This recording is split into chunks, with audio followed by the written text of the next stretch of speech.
말씀은 구약성경 스바냐 3장 14절로 20절까지의 말씀입니다. 구약 1308페이지 스바냐 3장 14절 이하 20절까지 말씀. 우리 다 같이 자리에서 일어나셔서 하나님의 말씀 받도록 하겠습니다. 14절 봉독해 올립니다. 시온에 따라 노래할지어다. 이스라엘아 기쁘게 부를지어다. 예루살렘 따라 전심으로 기뻐하며 즐거워할지어다. 여호와가 내 형벌을 제거하였고 내 원수를 쫓아냈으며 이스라엘의 왕 여호와가 내 가운데 계시니 네가 다시는 화를 당할까 두려워하지 아니할 것이라. 그날에 사람이 예루살렘에 이르기를 두려워하지 말라. 시온아 내 손을 늘어뜨리지 말아라. 우리 17절부터 같이 읽어요. 너의 하나님 여호와가 너희 가운데 계시니 그는 구원을 베푸실 전능자시니라. 그가 너로 말미암아 기쁨을 이기지 못하시며 너를 잠잠히 사랑하시며 너로 말미암아 즐거이 부르며 기뻐하시리라. 내가 절기로 말미암아 근심하는 자들을 모으리니 그들은 내게 속한 자라. 그들에게 주어진 짐이 지옥이 되었느니라. 그때에 내가 너를 괴롭게 하는 자를 다 벌하고 저는 자를 구원하며 쫓겨난 자를 모으며 온 세상에서 수욕받는 자에게 칭찬과 명성을 얻게 하리라.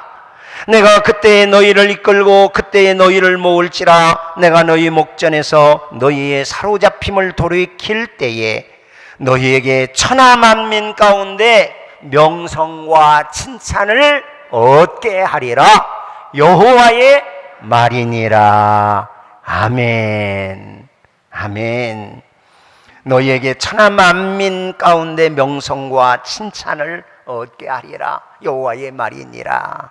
말씀의 성취가 이 시대를 사는 우리 모두에게 임할 수 있기를 주의 이름으로 축원합니다. 아멘. 어느 목사님 글을 읽어보니까요, 하루는 교인 중에 한 분이 목사님께 찾아와서 목사님 설교를 어쩌면 그렇게 은혜스럽게 하셔요? 그렇게 말씀해 주시더래요. 목사님은 그 말을 듣고 너무나 기분이 좋았다고 그래요. 시간이 지난 후에 어느 날 목사님께서 그 교인에게 다시 요즘도 제 설교의 은혜를 받고 계신가요? 라고 물었습니다. 그때 그 교인이 그렇다고 대답을 했다는 거예요. 예, 그럼요 목사님. 그래서 목사님이 제 설교가 어째서 그렇게 은혜롭게 느껴지십니까? 라고 되물었더니 그 교인이 목사님 설교는요 하나도 졸리지가 않아요 그러더래요. 그래서 목사님이 어째서 하나도 졸리지가 않으신가요? 라고 물었더니 목사님은요 교인들이 졸 시간을 주지 않으시는 것 같아요. 이제 좀 졸려고 생각하면 설교가 끝나요. 그래서 졸 틈이 없어요. 그렇게 말하더라는 거죠. 교인만 그런 것이 아닌가 봐요. 옛날에 어느 전도사님이 아주 신학교 졸업하고 그리고는 아주 결혼을 해서 신혼살림을 하면서 그렇게 설교를 하는데 사모님 가방에 조그마한 통이 하나 들어있었답니다. 사모님이 그 통을 그 전도사님이 이렇게 열어보려니까 안 돼요. 열으면 안 돼요. 그 통만은 절대로 여시면 안 돼요 하면서 꾹 깜짝 놀라면서 가슴에 앉더라는 거예요. 그래서 보고 싶은 마음 많이 있었지만 꾹 참고 이제 목사 안수 받고 또 단독 목회하면서 그렇게 지내다가 한 20여 년이 지나서 이제는 열어봐도 되지 싶어가지고 목회하면서 이사하는 중에 마침 그 통을 열어봤더니 글쎄 그 통에 200만 원 현찰이 들어있고 그리고 계란 3개가 들어있더라네. 뭐가 3개? 계란 3개가 들어있는 거예요. 그래서 아니 이게 뭐지? 그래서 아내에게 물어본 거예요. 아니 여보 이게 뭐야? 이 계란이. 그랬더니 그 사모님이 아주 계면적인 모습, 수줍은 모습 그러면서 예, 목사님이 설교할 때마다 졸리고 은혜가 안 되면 제가 이렇게 계란을 거기다가 담아놓은 거예요.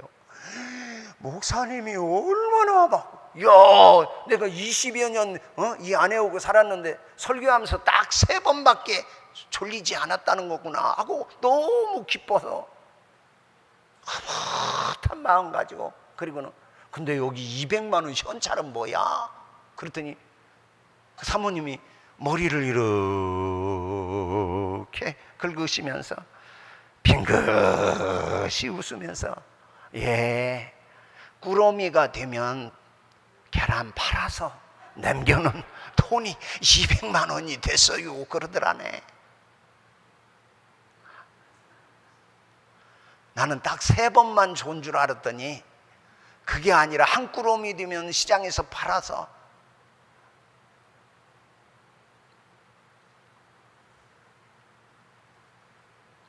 목사님이 너무 낙심이 되고 목기 좀 설교 좀 잘할 수 없나 싶어가지고 그번 주간에는 그게 도전이 돼서 아예 교회에서 그냥 철야를 하면서 서재실에서 설교를 준비하고 기도도 막 열심히 하고, 그리고는 그번 주간에 막 설교를 아주 심있게 한 거 아니에요. 사모님이 안 졸더라네. 그래서 여보 안 졸았어 오늘 그랬더니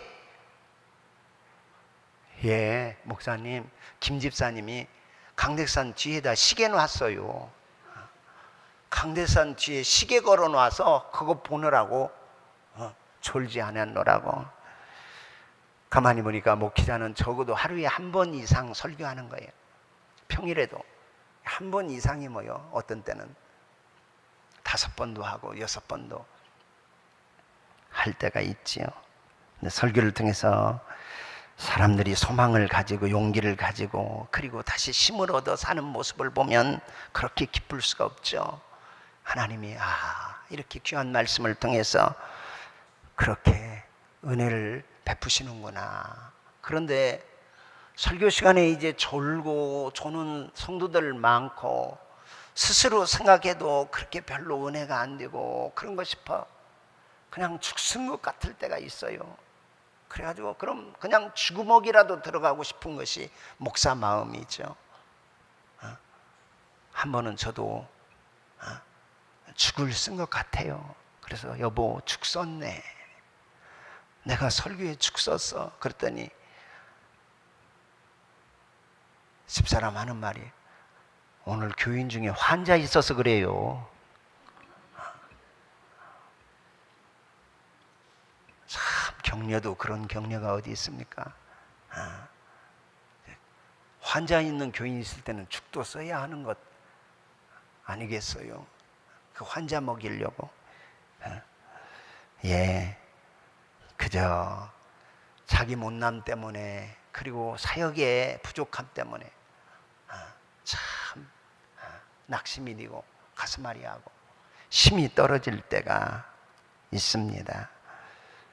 한 번은 그저 그렇게 전도도 안 되고 요즘 같은 상황에 너무 힘들고 내가 생각할 때 내가 들어도 설교가 은혜가 안 돼서 하나님 아이고 어찌하면 좋습니까? 그랬더니 주님이 야 어떻게 모든 사람이 다 은혜 받을 수 있냐? 은혜 받는 사람도 있고 그렇지 못한 사람도 있는 거야. 베드로도 그렇게 위대한 설교했지만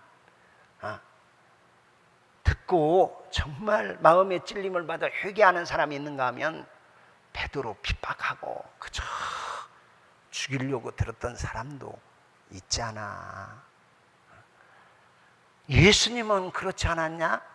예수님도 세계 인류 역사상 가장 위대한 복음을 증거할 수 있는 하늘 지혜를 가지고 이 땅에 오신 그분이 설교에도 은혜 받고 아멘 하면서 회심하고 돌이킨 사람이 있는가 하면 저 예수 죽여야 한다고 그러면서 칼을 갈고 십자가에 못 박은 사람들 있잖아. 네가 베드로보다 낫고 네가 예수님보다 나을 수는 없지.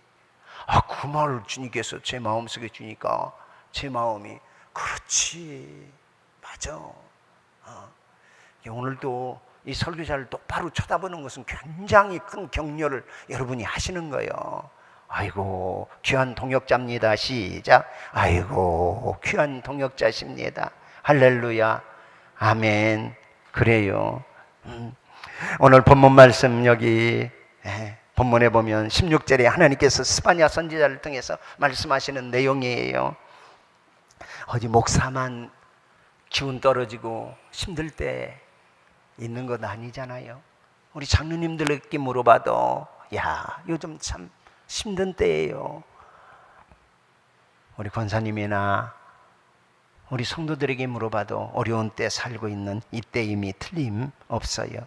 본문 16절 하나님께서 스바냐 선지자를 통해서 이스라엘 곧 하나님의 백성에게 하시는 말씀이 그렇죠. 우리 16절 같이 읽어볼까요? 그날에 사람이 예루살렘에 이르기를 두려워하지 말아라. 시온아 내 손을 늘어뜨리지 말아라. 아멘. 시온은 하나님의 택한 받은 백성을 부를 때 시온 그래요. 오늘날로 쉽게 말하면 예수 믿는 사람, 우리 교회를 가르쳐서 교회야 네 손을 늘어뜨리지 마 이렇게 말씀하시는 거예요. 더 오늘 제목처럼 제목 한번 읽어볼까요? 성도여 뭐라고? 기죽지 말고 힘을 냅시다. 할렐루야. 우리 주님이 하시는 말씀이야. 성도여 기죽지 말고 힘을 내 기운 차려 이렇게 주님이 말씀해요. 실제로 공동번역에 보니까 손을 늘어뜨리지 말아라. 어깨 축 처져 살지 마 이 말이에요. 기운을 내 그렇게 번역해 나왔어요. 리빙 바이블에서는 치어라 이렇게 나왔어요. 우리 보통 막 야구장에서 막 축구장에서 막 치어리더라고 그러잖아요. 치어리더 치어 기운을 돋게 하는 막 치어라 내 기운을 내봐 힘을 내 와 올림픽 끝났죠? 애쓰셨어요. 올림픽 볼랴 새벽에 울랴 저녁 기도하실랴. 예, 이 스바냐 선지자 예수님 오기 전 626년경 그때 바로 요시야 왕이 통치하던 시대에 그때 유다와 예루살렘 앞으로 내려질 심판을 예언한 예레미야 선지자와 함께 왕성하게 활동했던 그런 선지자로 등장해요. 스바냐 선지자는 원래 시스기야 왕의 4대 손이야.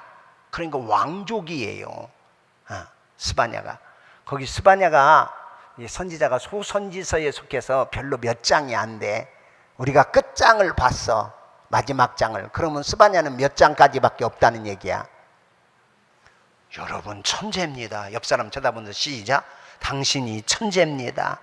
몇 장까지밖에 없어? 3장밖에까지 없어요. 1장 1절 한번 봐요. 우리 가까우니까 한번 확인하고 넘어갈까요? 같이 읽어보죠. 스바냐 1장 1절 시작. 아몬의 아들 유다 왕 요시야의 시대에 스바냐에게 임한 여호와의 말씀이라. 스바냐는 시스기야의 현손이요 아마리아의 증손이요 그다레의 손자요 구시의 아들이었더라. 할렐루야. 시스기야 왕의 현손 4대 손이라 이런 얘기죠. 이게 왕족이라 하는 얘기예요. 그래서 나라 안팎에 일어나는 모든 일에 대해서 누구보다도 잘 알고 있어요.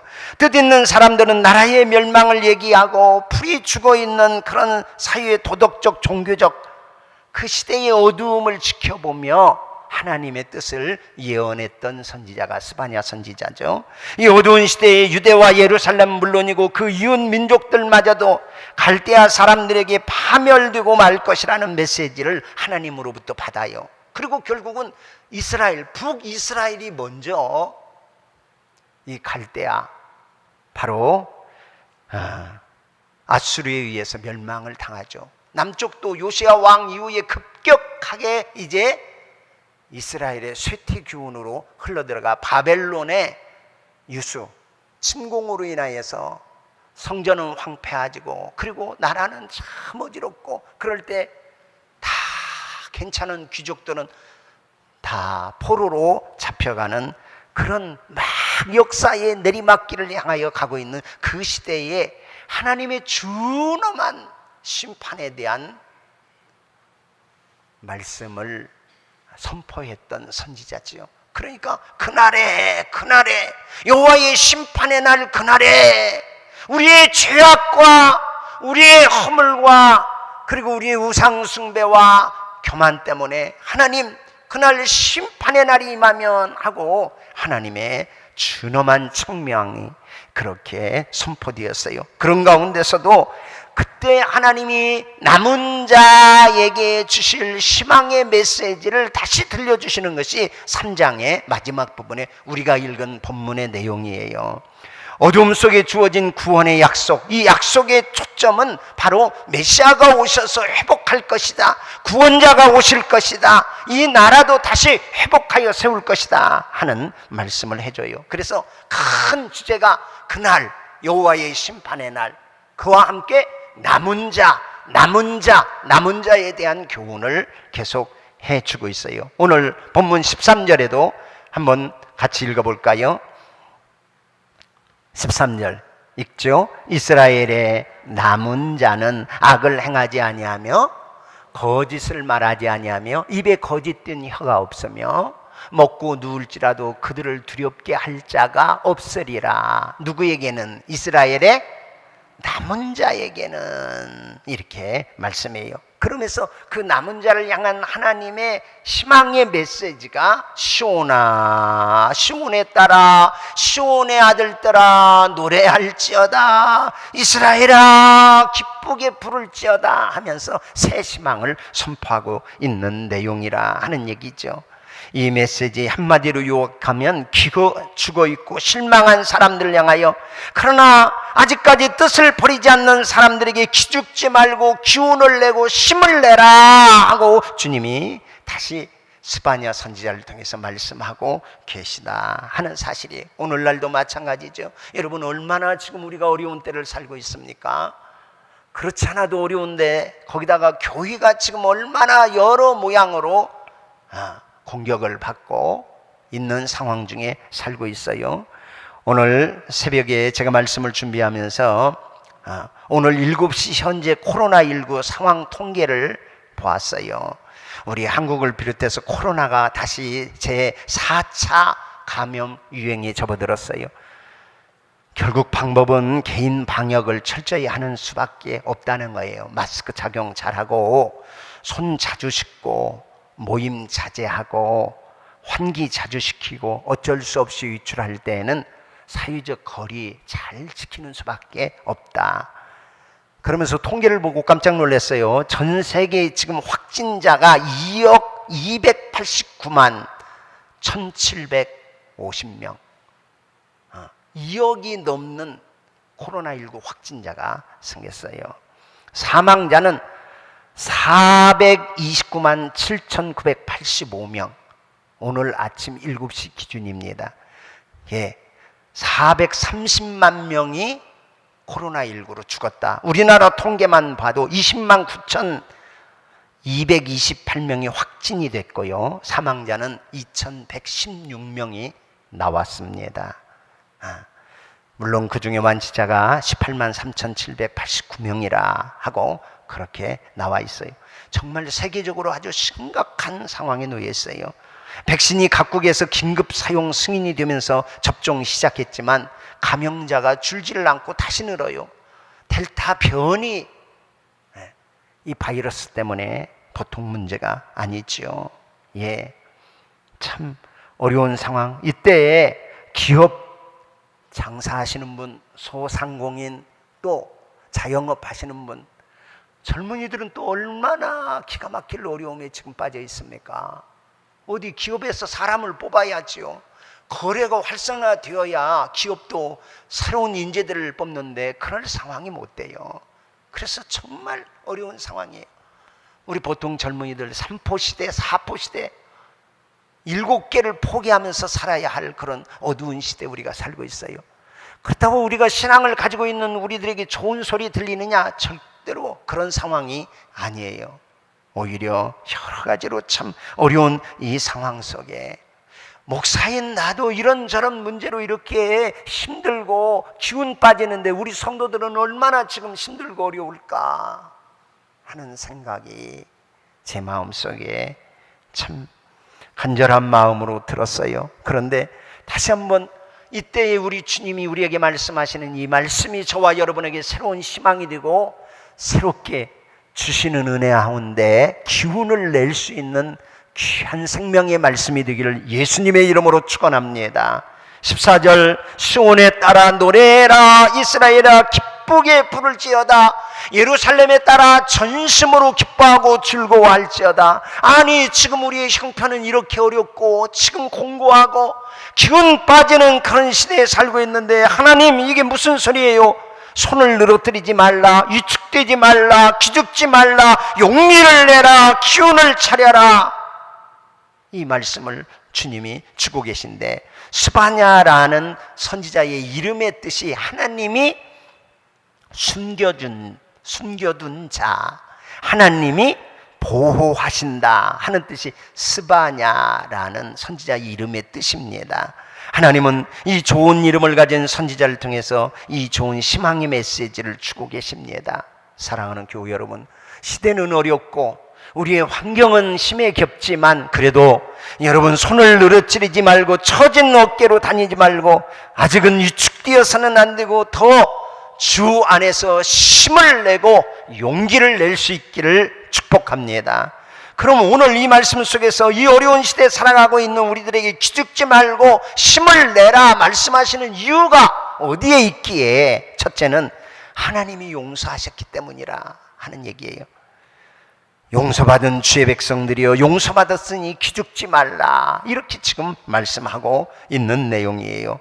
하나님의 놀라운 은혜로 죄사함 받았고 그러므로 기죽지 말고 기운 차려 라고 말하는 말씀이죠. 오늘 15절 우리 같이 읽어보죠. 읽습니다.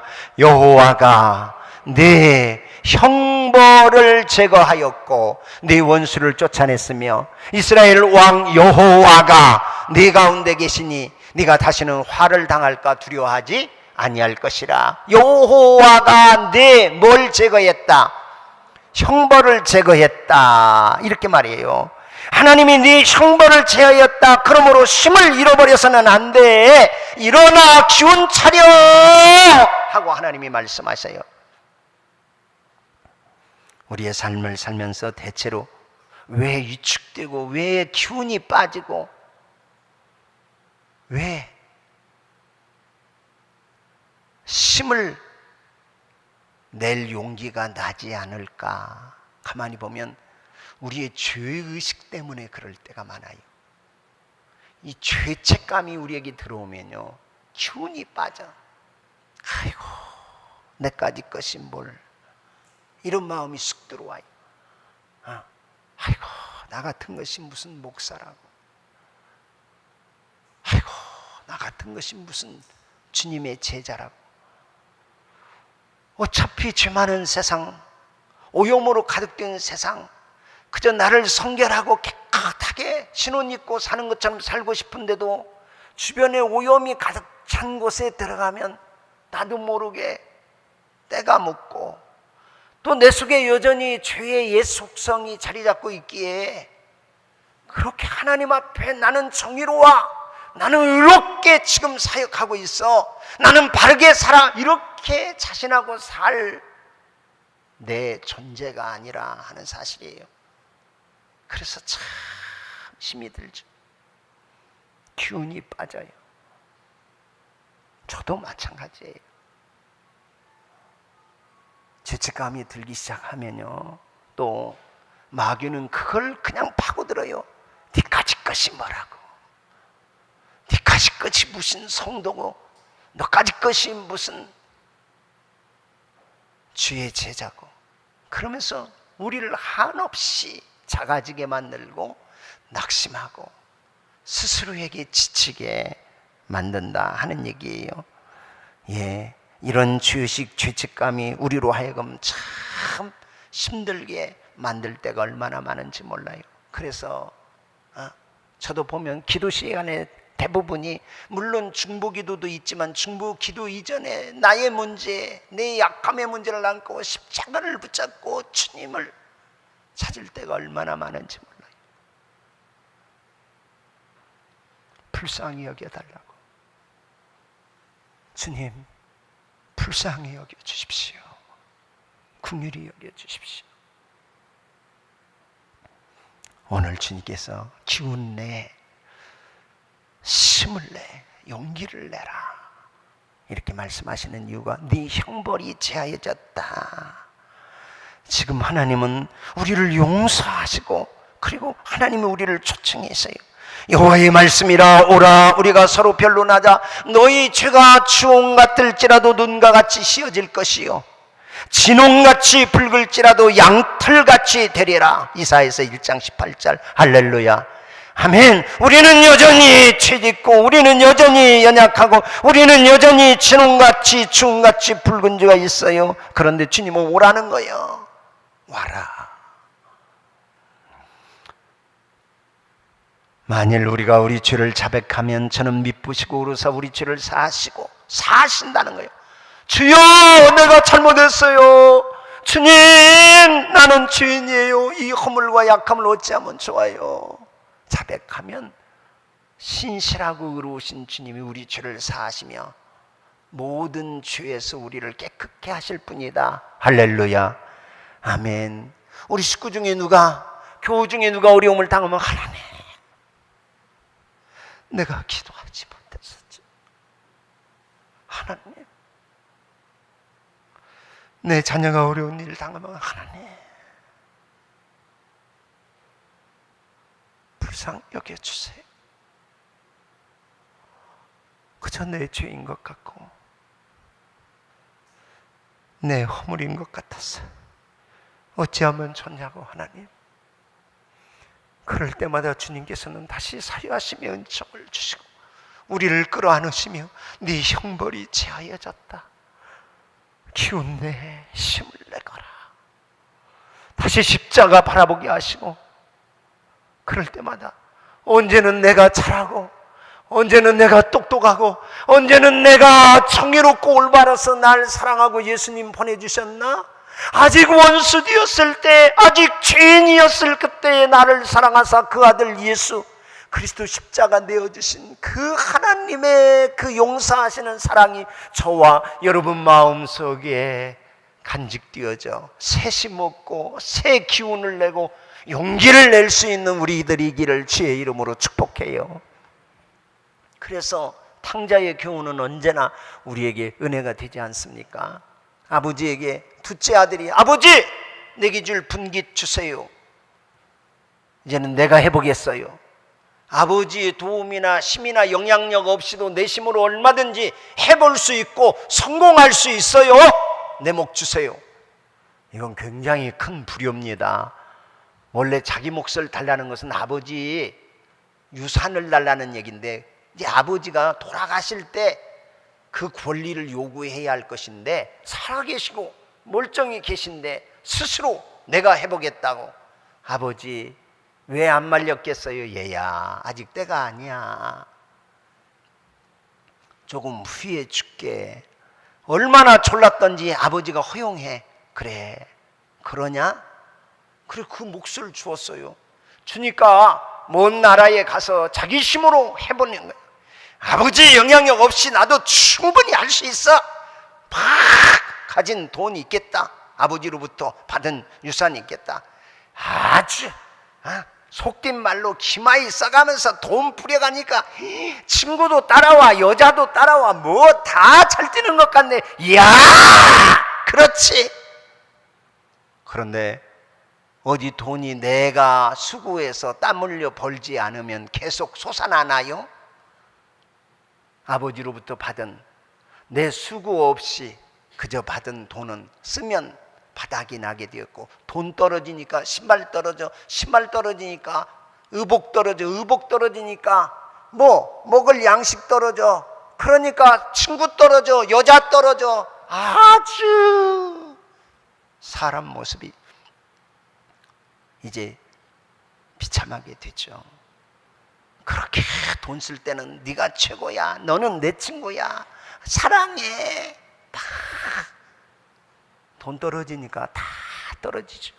나중에는 라면 하나 사줄 친구가 없어. 그래서 돼지 치는 게에서 품삯으로 갔는데 돼지가 먹는 쥐엄 열매로 배를 채우고자 하나 도와주는 이가 없더라. 비참한 지경에 떨어져요. 유대인으로서 돼지 치는 일은 진짜 금기된 일이야.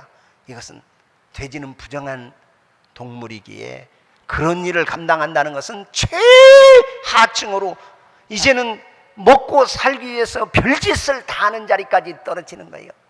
그때 어느 날 고생 끝에 하늘을 쳐다보면서 우리 아버지 집은 하고 아버지 집이 생각난 거야. 아버지 집은 하고 생각나니까 양식이 풍족한 품꾼도 얼마나 많은가. 즉 배불리 먹으면서 마음껏 일하는 품꾼도 얼마나 많아 하고 아버지의 부유가 생각나니까 그때 누구 모습이 비쳐? 내 모습이 이제 발견되네. 그런데 나는 여기서 추려 죽는구나. 내 모습을, 아버지의 집을 생각하니까 굶어 죽는 내 모습이 여기서 발견된 거야. 야, 내가 아버지께로 돌아가서 하늘과 아버지께 죄를 지었사오니 이제는 아들이라 여기지 말고 품꾼의 하나로만 여겨주십시오 해야겠다. 그리고 이에 일어나 아버지께로 돌아가니라. 할렐루야. 그게 회개죠. 돌아가는 거예요. 돌아가는. 아버지 없이 얼마든지 잘 살 수 있을 것 같았는데 자기 한계와 절망 속에서 아버지의 집으로 돌아가는 거예요. 돌아가. 그저 줄인 배 움켜쥐고 몰골이 말이 아니죠. 여러분, 그저 고향으로 돌아갈 때 금이 환영하고 세단 차고 그리고 부리는 수하에 사람들과 함께 쫙 하면 얼마나 멋져요. 병들었죠. 배는 고프죠. 옷은 다 떨어졌죠. 신발은 없죠. 그저 며칠 굶은 그 모습이 그저 어쩌면 절뚝절뚝하면서 고향 마을 오길 싹 돌아서 가는데 한 노인네가 그저 내 아들이구나 싶어가지고 버선발로 나와가지고 팍. 누가 먼저 알아봐요? 아버지가 먼저 알아봐요. 그리고는 그저 얘기할 새도 주지 않아. 내 아들이라고 하면서 얼싸안고 입을 맞추고 그리고는 그 아들을 맞이해 주시네. 와서 내가 잘못했습니다. 내가 하늘과 아버지께 죄를 지었사오니 이제는 품꾼의 하나로만, 아들은 그만두고 품꾼의 하나로만 여겨주세요. 말할 틈도 안 주고 그냥 끌어안고 입 맞춰. 할렐루야. 이게 아버지의 사랑인 줄로 믿습니다. 아멘. 펌블란트가 지은 그 탕자라는 그림을 보니까 한 손은 남자 손이야. 그런데 한 손은 어머니의 고운 손이야. 우리 하나님은 지엄하시고 심판하시고 정의로우신 하나님이신과 동시에 그저 저 앞에 돌아오고 회개하고 눈물 흘리면 어머니의 자애로운 손길처럼 안아주고 받아주는 그런 하나님의 사랑인 줄로 믿습니다. 아멘. 그때서야 입을 열은 거야. 아버지, 내가 이렇게 죄지었습니다. 그냥 품꾼의 하나로만 받아주실 수 없나요? 다 기어 들어가는 소리로 그렇게 얘기할 때 아버지가 뭔 소리냐? 여봐라! 여봐라! 내 아들이 죽었다가 돌아왔구나! 송아지 잡아라! 풍요를 올려라! 목욕물 데펴라! 새옷 갈아입혀라. 손에 가락지 그리고 신의 신발을 신겨라. 어와둥둥 내 아들 내 새끼가 살아왔네. 내 새끼가 살아왔네. 할렐루야. 아멘. 용서하시는 그 하나님이 우리의 하나님이시기에 사랑하는 성도 여러분, 어떤 형편, 어떤 위치, 어떤 위축감 속에 산다 할지라도 그 하나님의 십자가의 그 사랑 바라보면서 힘을 내고 용기를 낼 수 있기를 예수님의 이름으로 축원해요. 아멘. 그 하나님의 사랑이 그 이후로 여러분 우리가 생각해 봐요. 우리 자녀들 우리에게 잘못했어. 죄졌어. 아니 수업료 줬더니 그것 가지고 그냥 친구들하고 먹고 마셔가지고 다음 등록할 수 없으니까 학교를 등록해야 했는데 그거 다 써버렸으니 어떻게 해요? 아이 나 학교 그만둘래요. 고등학교 꼭 졸업해야 뭐 사람 노릇 하나요? 우리 집 가난하니까 내가 돈 벌러 갈게요. 그저 다 기죽은 채로. 그런데 아버지가 그래라 이놈아 이제 너 철들었구나 가서 돈 벌어 그러는 어머니 아버지가 아니더라고. 어떻게 하냐? 내가 해봐서 알아. 다시 줄게. 얘야 고등학교라도 꼭 졸업해야 해요. 대학은 나중에라도 갈 수 있어. 고등학교 졸업장은 꼭 필요하다. 다시 줄게. 다시 줄게. 다시 주었어. 그때 고등학교 다녀. 이 탕자의 그 이후의 삶에 대해서 제가 묵상해 본 적이 있어요. 그래서 아버지하고 같이 안방에서 했는데 아이고 나 같은 것이 무슨 안방이에요. 저 행장체에서 종오고 나는 품꾼이 하나밖에 안 돼요. 야 아무개야 밥 먹자. 아버지하고 겸상해 아들이니까. 그런데 다 같이 무슨 아버지하고 같이 밥을 먹을 수 있습니까? 저기 종들하고 부뚜막에 앉아서 거기서 얼른 찬밥 한술 뜨고 갈게요. 그러면 아이고 내 아들처럼 철들었어. 그럴 아버지일까? 어떻게 사는 아들이길 원해요? 염치 없고 때로는 면목 쓰지 않지만 그래도 너는 내 아들이니까 내 아들로 살아라. 천천히 내 기죽지 말고 살아라. 힘내고 용기를 내라. 우리 사람인 우리 인간의 부모도 그럴진데 우리 하나님은 우리를 향하여 이 큰 사랑으로 함께 하시는 하나님이심을 잊지 않기를 주의 이름으로 축복해요. 하나님이 우리와 함께 하시니 기죽지 말라는 거예요. 내가 너의 아버지 아니냐? 오늘 17절 같이 읽어보죠. 시작. 너의 하나님 여호와가 너희 가운데 계시니 그는 구원을 베푸실 전능자시라. 그가 너로 말미암아 기쁨을 이기지 못하게 하시며 너를 잠잠히 사랑하시며 너로 말미암아 즐거이 부르며 기뻐하시리라. 할렐루야. 아멘. 너희 하나님 여호와가 너희 가운데 함께 계시니 그는 구원 베푸실 전능자시라. 함께 해주신다는 거예요. 아멘. 예.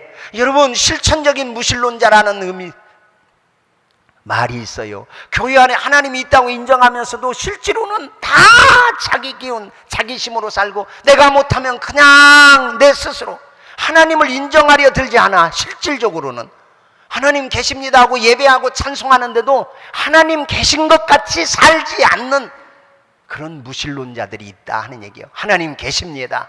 우리와 함께 하십니다. 옆 사람하고 하나님이 우리와 함께 하십니다. 시작. 하나님이 믿으시면 아멘. 아멘. 그분은 전능자 하나님이셔요. 그분이 우리와 함께 하셔요. 그 하나님이 함께 하니까 풀무불 속에 들어가도 그 가운데 집어넣는 사람들, 사드락과 메삭과 아벳노고는 그 풀무불이 7배나 더 뜨거워서 집어넣다가 죽는데 사드락과 아벳노고 그 속에서 또 다른 한 사람과 춤을 춰 사자굴에 드러나가요. 유명한 다니엘 굶주린 사자의 입속에 그저 왕이 집어넣어요. 그런데 하나님이 그 사자굴 속에 함께 하니까 앙 하고 굶주린 사자가 입을 벌린 채 달려들었다가 입이 안 닫혀. 그래서 못 무는 거야. 닫은 입은 벌어지지가 않아. 누가 함께 하니까? 하나님이 함께 하니까. 그래서 굶주린 사자굴 속에서 살아난 그 다니엘이 왕도 복음화시키고 하나님이 함께하는 증거가 나타나니까 그 다니엘이 위대한 역사의 신앙의 발자취를 남기는 모습을 볼 수 있어요. 여러분 종교개혁 중에 고군분투했던 마틴 루터 우리가 너무 잘 알죠. 마틴 루터가 처음에는 시민들 농민들이 막 함께 동조해서 종교개혁 이 사제층 종교 지도자들의 이 부패, 이것들에 대해서 함께 다 같이 일어났어요. 그런데 나중에는 이런 시민 세력들이 점점 빠져나가면서 아주 어려운 위기에 빠져요. 너무 낙심이 돼서 이 루터가 집에 돌아와요. 한숨을 푹 쉬고 그냥 손을 어깨를 쫙 늘어뜨는데 그저 불이 죽어 있어요. 그런데 놀랍게도 그때에 이 루터의 아내가 2층에서 내려오는데 검은 상복을 입고 내려와요. 그러니까 루터가 깜짝 놀라요. 아니 여보, 누가 죽었어? 아니 누가 상당했어? 너무 놀라서 물어보니까 예, 죽었어요. 누가 죽어? 하나님이 돌아가셨어요. 하나님이 돌아가셨어요. 에이, 하나님이 돌아가시다니 그 말 돼? 하나님이 돌아가시다니. 아니요, 하나님이 돌아가시지 않고는 어떻게 당신이 이렇게 불이 죽고 이렇게 낙심하며 한숨을 쉬며 이렇게 절망할 수 있나요? 당신의 모습을 보니까 하나님이 돌아가신 것 같아서 내가 상복 입고 내려왔어요. 그때 루터의 가슴 속에 큰 깨우침이 닥쳐와요. 그렇지, 하나님이 기뻐하는 이 종교개혁, 부패한 이 천주교의 이 많은 부조리한 사실, 오직 성경, 오직 은혜, 오직 하나님의 복음으로 하고 다시 힘을 얻어요. 하나님 살아계시지? 그 하나님이 나와 함께 하시지? 그리고 일어나서 종교개혁에 아주 기치를 힘있게 들고 나가 결국은 그 중세기의 부패한 가톨릭의 세력에서 개혁, 놀라운 하나님의 역사를 일으키는 모습 봐요. 우리 예수님의 이름이 임마누엘 아니에요? 하나님이 너희와 함께 계시다. 사랑하는 성도 여러분, 어려운 때 살지만 하나님이 여전히 교회와 함께하고 하나님이 여전히 하나님의 자녀들과 함께 계심을 잊지 않고 기운 차리고 힘을 낼 수 있기를 주의 이름으로 축원해요. 예, 힘을 내십시다. 용기를 냅시다. 한 걸음 걸어가서 주님은 우리를 사랑하시니 기죽지 말고 위축되지 말고 힘을 내라는 거예요. 그가 너로 인하여 기쁨을 이기지 못하여 하시며 너를 잠잠히 사랑하시며 너로 인하여 즐거이 부르며 기뻐하시리라. 오늘 17절 여러분 이 말씀 읽으면서 새롭게 주님이 주신 소망을 간직하고 삶을 살아갈 수 있기를 소원해요. 17절 읽으면서 저는 말씀을 묵상하는데 너의 하나님 여호와가 초목사의 하나님 여호와가 너희 가운데 이 너라는 말에 내 이름을 넣으니까 얼마나 새로운 힘이 나는지 우리 한번 자기 이름 넣어서 한번 17절을 읽어보겠습니다. 시작. 조규선의 하나님 여호와가 초목사 너희 가운데 계시니 그는 구원을 베푸실 전능자시라. 그가 초목사 너로 말미암아 기쁨을 이기지 못하시며 초목사 너를 잠잠히 사랑하시며 초목사 너로 말미암아 즐거이 부르며 기뻐하시리라. 할렐루야. 이번 한 주간 이 말씀 속에 여러분 이름을 넣어서 하나님이 날 사랑하시고 나로 말미암아 기쁨을 이기지 못하여 하시며 나를 잠잠히 사랑하신다. 여러분 어떤 어려움에 있습니까? 어떤 공고함에 빠져 있습니까? 건강의 문제입니까? 인간관계의 문제입니까? 여러분 혼자 남았다고 생각하십니까? 내일이 두렵습니까? 코로나 상황이 우리로 하여금 기운 빠지게 하고 있습니까? 사업의 문제입니까? 어떤 문제이든지 하나님이 우리를 사랑하셔서 우리와 함께 하심으로 너가 열방의 명성과 칭찬을 얻게 하시려 하는 주의 음성으로 힘을 내고 기운을 내고 승리하시기를 예수님의 이름으로 축원합니다.